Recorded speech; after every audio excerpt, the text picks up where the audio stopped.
evening, everybody. Welcome to our virtual cooking class. My name is Kate Watts. I'm a registered dietitian with Cone Health, and this is our guest chef, Lynn Wells. She has some delicious dishes prepared for us tonight, so I'm going to hand it over to Lynn. If you do have questions, let us know in the chat box, and we'll get to those at the end of tonight.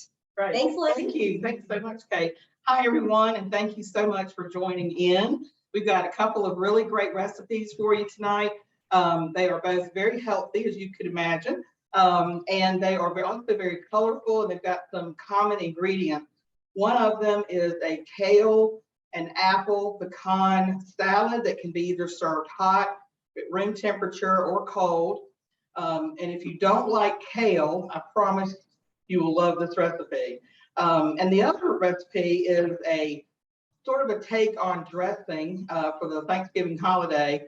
It can be vegetarian, or tonight I'm using a ground turkey, but it's got butternut squash, celery and onion, some dried cranberries, some crispy apples, and then ground turkey. You can also use ground turkey sausage or turkey sausage in lengths and slice that up if you'd like. So those are the two recipes I'm going to be doing tonight. And thanks again for being here. So the first thing I want to do, I always like to weave in some cooking tips or knife skills or something like that when I'm doing these classes. And I wanted to talk a little bit about butternut squash, because as you know, you can buy butternut squash already cubed up. You're going to pay about 3 times more. But if you don't want to tackle the butternut squash, cutting it and peeling it and scooping the seeds out, then by all means, you can get it already cut up.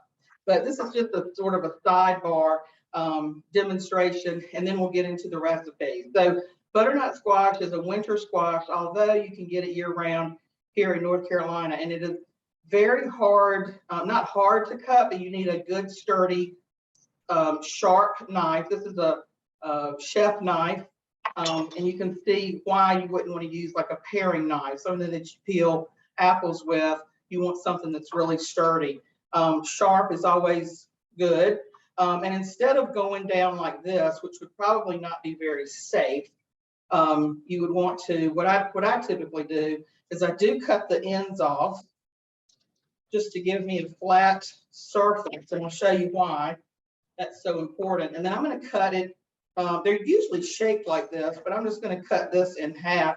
And I start my knife into the squash, and then I give it a good whack. And it's usually that takes some strength to get through that.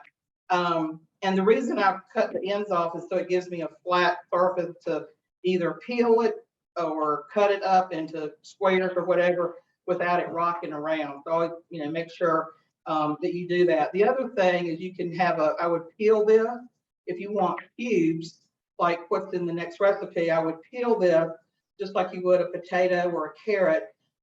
Throw away the peel, and then you've got a nice section to then cut into 1-inch squares or even smaller. But if you're going to make soup, then what I would suggest is just putting this on get a parchment lined baking sheet, put some olive oil on the parchment paper, and then put the squash face down on top of the olive oil. Same thing for the next half, and then roast it for about 375 for about 20 to 30 minutes. If you're making soup, you don't need the cubes. You can just scrape it out, or it'll just be super soft, and then you can just put it in your soup.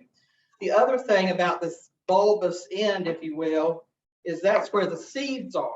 So it's just like you would see a pumpkin. Pumpkin, you want to scoop the seeds out, and you just take a teaspoon. This is the part that the kids or grandkids might enjoy, but the adults, I would leave the cutting to you.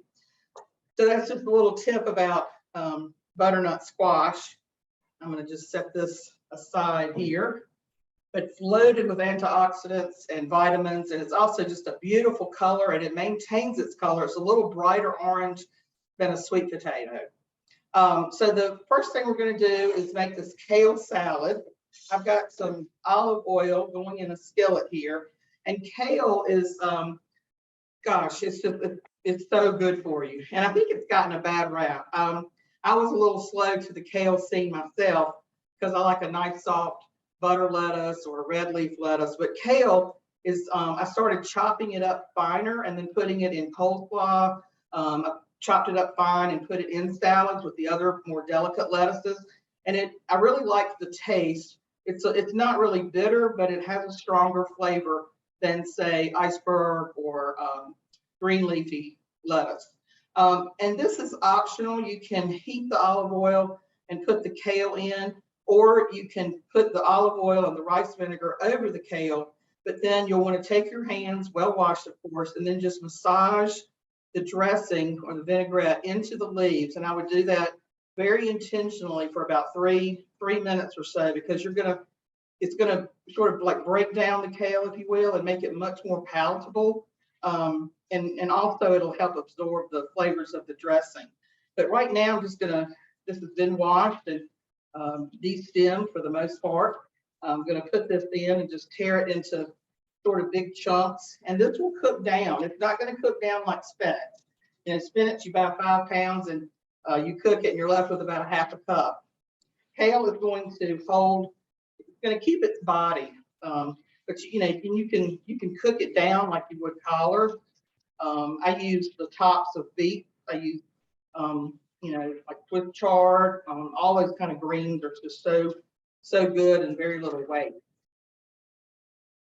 So we're just going to get this in here and fill this up, because when I finish, I'll put the kale back in this bowl with the other ingredients and we'll toss it for the salad. And I've started adding a salad to Thanksgiving meal just because it's such a high carb, high fat meal that I think a salad is a really nice addition. And then when I was growing up, we had the congealed salads, which I don't see that much anymore, but I'm still a fan. So I'm going to just set this aside right over here and let this simmer. I'll turn it up just a little bit. And while that's cooking, I'm going to talk a little bit about the apples. I love Honeycrisp apples, but goodness, I think everybody else does too. And so the prices are really high. I found some Cosmic Crisp today at the grocery store, and I like the name Cosmic Crisp, but they're sweet and they're crisp and they hold up well. And I also, whenever you cut apples, I'm sure most of you know this, put a little bit of lemon juice or orange juice in the bowl or whatever it is you're tossing them in, even if they're sliced. That'll keep them from turning brown. And then we're going to add also to this salad, we're going to add some mandarin oranges. This is an 11-ounce can that I've drained. And we're also going to add some dried cranberries and pecan halves, which were hard to find today because I think everybody's making pecan pie for Thanksgiving. A little bit of salt, and then I've got some rice vinegar here. Use rice vinegar. You can use any kind of vinegar. Balsamic is going to be a little bit deeper and richer flavor. Apple cider vinegar has got a little bit more of a bite to it. I like rice vinegar because it's just a little bit milder and very, the sweetness is very subtle. And you can find that just about anywhere. So we're going to give this a pause. You can hear it kind of popping in the, maybe, I don't know, maybe you can, but when the heat hits it, just like with when you're blanching broccoli or something, you know, it'll turn a really bright green. So when that happens, I'm probably going to under saute it just a little bit tonight so that we have plenty of time for the other recipe. You could use any kind of dressing for this, but with kale, and these ingredients, which are kind of sweet, I like using a vinaigrette or a poppy seed dressing. There's so many options now at the store versus, say, a Thousand Island or ranch or blue cheese. Even like a honey mustard would be good, but something that's light, that's not going to be really overpowering. And these are just about to turn, and the olive oil goes a long way. You could use avocado oil or vegetable oil. Just happen to have the olive oil for tonight. And like I said, this could be served warm or cold or at room temperature. This is also a really great salad to take to a picnic because there's no protein in here to, have it go bad. It doesn't have, you don't have to really be careful about storing it, or keeping it on ice or anything. So this is about probably half of the time that I would saute it according to the recipe that you received. I'm just going to put this in the bowl. And the good thing about this is if this isn't one of the most popular dishes, then it carries over well for leftovers for lunch the next day. So I'm going to just put the apples in the pan. You don't have to do this. You can just have them raw, but I do put them in here just a little bit because I think getting a little bit of a char on the apples will help season the entire salad. So these are not on very high heat. I'd probably say medium heat, but you can toss those in. And then I'm going to add the cranberries in, a little bit of salt. Salt with a little bit of salt with like a pinch or a quarter of a teaspoon is great for fruit. If I'm making a pie or a cobbler, I'll always add a little bit of salt to the recipe. And even though I drained the mandarin oranges, they still have a little bit of juice, which you can set aside and then save to add to your dressing. So nothing goes to waste. And if you want to really make the salad taste a little bit richer, you could toast the pecans, which just put them in a dry skillet on medium heat, but you really want to stay with them. Don't walk away because they'll burn, and then you've got, you don't want to burn nuts in your salad. But those are really good. Or you could add a little bit of oil or even butter, and then salt them and just toast them. You'll be able to smell the pecans toasting when they start to brown. So these have just been all the flavors sort of marrying together, if you will. And I'm going to just add that right to the kale. Turn my heat off. By the way, tonight is the first class in this gorgeous kitchen. I've been waiting for this opportunity all week. It is really, really nice, and I look forward to when we can meet in person together in this beautiful kitchen. So thanks to Cone Health for this great opportunity. So I've got this salad here and then the pecans. And if you want, you can wait till the pecans are, till you mix the salad with dressing before you add the pecans. And I'm just gonna add a little bit of this vinegar, not much, and then maybe another pinch of salt. And then I've got, just if you've got some leftover orange juice or something from your apples or some orange juice left over from the mandarin orange, just sort of mix that up. The olive oil, remember, is already on the kale leaves. So it's just super light. And the thing I like about the salad is you can taste, you can see all the ingredients, but you can taste them as well. I love blue cheese dressing, but that's all I taste on the salad. But this is so beautiful. And I think it would really be just a super nice visual addition to your holiday table or summer. I mean, this is a year-round salad, but with the cranberries and the orange and the apples, it does remind me of a wonderful fall salad. So how easy was that? Did not take us long at all. So now I'm going to move over to the butternut squash.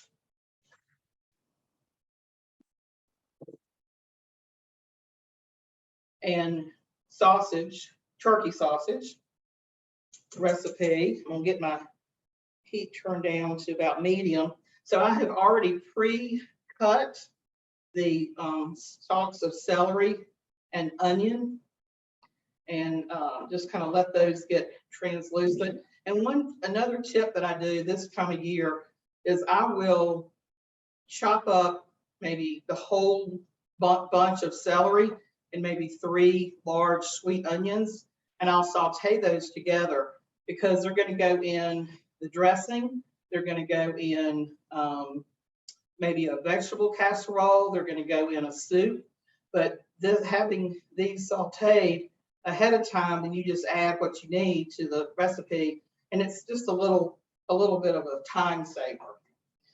So this original recipe came with pork sausage, ground pork sausage like you'd have for breakfast, which is really good. But to make it a little bit more healthy, or actually a lot more healthy, I've taken some ground turkey, organic ground turkey. And when you're buying ground turkey, if it just says ground turkey, then that is the thigh and the breast ground together. And it'll give you a little bit more fat, if you will, to work with. It won't be so dry. But if it says ground turkey breast, then of course that's exactly what it is. And you won't have as much fat. So you may end up needing to add some olive oil or avocado oil or just something to the pan, or it's just going to be really, really dry.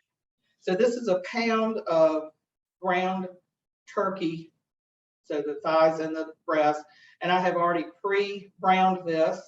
I've also added the dried sage. I think this recipe calls for 1/2 teaspoon. And the thing with sage, it's sort of like sage and rosemary. They're pretty strong herbs. And when you're using sage, you don't want to use that much. Same with rosemary, especially if they're fresh, especially if they're dried. They will overpower a recipe very quickly. So this recipe calls for 1/2 teaspoon of dried sage, which is or rubbed sage. You may see it worded depending on the company. It's not quite as powdery as cinnamon. It's got a little bit more body to it. If you were to say chop into ribbons some sage leaves and then let them dry and then sort of rub them together in your hands, that's sort of what it looks like. But with the butternut squash and the turkey and the celery, and then we're going to add cranberries and apples, I think that 1/2 teaspoon of dried sage really is just the right amount. So this is pre-roasted butternut squash cut into about an inch cube, and they really cook down. I cooked these at 350 on a parchment lined baking sheet for 30 minutes, and that was plenty of time. You can cook them longer, but I like just a little bit of bite, sort of like in pasta when we say al dente, but just, where it's not falling apart. And then we'll saute this. I've got my heat on to medium. And this is probably when I will come over here and add a little bit more salt. Love to hear when we're finished up some of the side dishes that you all are making. And I hope that you'll give these a try as well. This butternut squash has really gotten a lot of good reviews when I've made it before.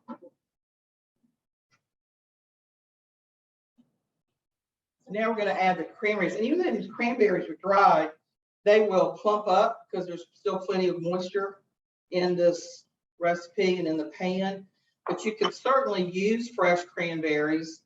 It'll make it a little bit more tart, but I think it would be a really nice addition. So by all means, if you used fresh cranberries to this recipe, I would probably say a cup, just an even cup of fresh cranberries is all you'll need. And I would probably saute them along with the celery and the onion when you do that. And then we've got these nice apple cubes. Again, we're really playing up with the apples and the butternut squash, all the orange and red with cranberries. One of the things, Thanksgiving is one of my favorite holidays. It's not just because of the food, but it's the memories. And it's also, I was thinking a little bit more about this the other day. I think it's the aromas in the kitchen that I remember growing up. Mom would start a couple days early. I don't think we ever brined a turkey, which is really is delicious and is how I prefer turkeys to be cooked. That's another class. But just the smells, watching her peel the potatoes, cut the potatoes, cream the potatoes, and cook the dressing. We didn't do stuffing, we did dressing, which is pan dressing. If those of y'all not from the South. And then just all, I don't know, the ham cooking, whatever you did, it's the aromas. The aromas bring back so many memories, memories for me. So got this sauteing and all the flavors. The sage is really coming through, and you could also add thyme or a little bit of rosemary to this if you want a little bit more herbal blend, say. And then when you get ready to plate this, I think parsley also might get a little bit of a bad rap, but being a food stylist as well, I think we need a little bit of greenery or something like chopped chives or something like that. So I like to make things look pretty because I think we eat with our eyes first. So I'm just going to step over here and dish these up so you can see the colors. Of course, you'll have a whole lot more food on your plate than these two items. Whether you're using chinette paper plates or your family passed down family china pattern. Get a few cranberries in here. Yum. Smells really good. That's the thing about virtual classes is you don't have the smell. You can't smell the aroma. Here I'm talking about that. But just imagine the dressing and the turkey sliced with some wonderful gravy on this plate, mashed potatoes and gravy. Yes, I'm from the South. Yum, that looks really good. And again, like I said, you could make this dressing or the butternut squash dish. You could make this vegetarian, vegan, just leave the turkey out. There's really nothing else in here, so it could be certainly be dairy free. The recipe does call for a couple of eggs beaten and stirred in here, and use a casserole dish to just bake it off. It's not real saucy, but I think the egg just binds with all the ingredients and holds it together to make it more of a bake, if you will. But I just thought tonight we'd leave that out and serve it up just from the pan and onto the plate. And there you go for a really beautiful Thanksgiving meal. And there's your parsley. We can chop up or just have the leaves on there. So it's really beautiful, especially if you're like me, my plate will look white and brown. Very little color. So this is the year, last year, this year, changing that and adding a lot more colors to my plate this year. So if you have any questions or comments or just want to share a Thanksgiving memory or recipe with us, we'd love to hear from you. And again, I'm Lynn Wells, and thank you so much for being here. Thank you, Lynn. This looks delicious. Love this beautiful, colorful, balanced meal with local, flavorful ingredients, your specialty. Can't wait to try a few bites of this since I'm here in the kitchen with you this evening. As Lynn said, please use that chat box or the Q&A function to ask some questions. We're going to take those now. And also, if you are watching the recording, you're not able to join us live, your recipe is down in the description box below. So let us know, leave a comment if you try the recipes, what you think. So impressed with this, as always, Lynn. Just a beautiful, nutritious balance to something that tastes really good. And that's what we're all about here, trying to show that eating healthy and sticking to your health goals can also be delicious and enjoyable and pleasurable as food is meant to be. So thank you all for joining us tonight. We'll take your questions and we'll see you next time. Thank you.